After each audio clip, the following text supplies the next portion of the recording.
سلامونه او احترامات. تازه خبر نازي اقبال سره بیا څه شوي او ولې په چغو چغو جاړي. که آیا غواړئ چې تاسو هم خبر شئ نو ویډیو کې تر اخره پاتې شئ او که چا تر اوسه پورې زموږ د یوټیوب چینل نه وي سبسکرایب کړی نو هم اوس در سره زموږ دا چینل سبسکرایب کړئ.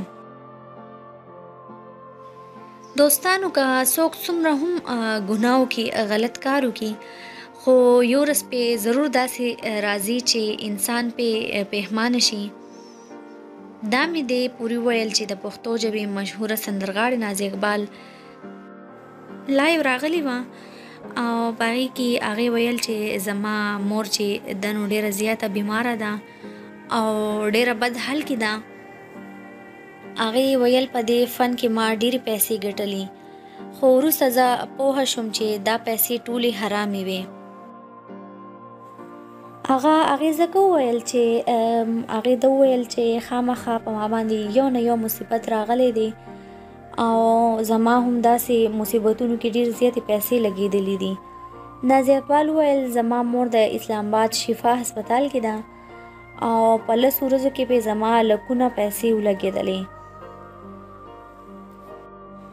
خو لا نه ده ښه شوې. هغې له مینوالو نه دعا غوښتې ده چې زما مور لپاره دعا وکړئ چې الله ورته روغ صحت ورکړي. دوستانو په ګناه باندې پښیمانه کېدل نیمه توبه ده.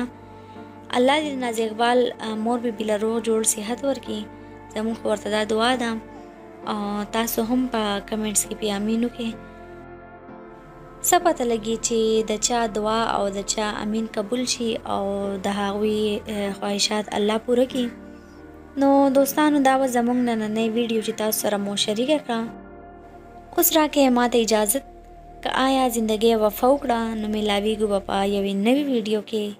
تر هغې پورې په لوی الله مو سپارم.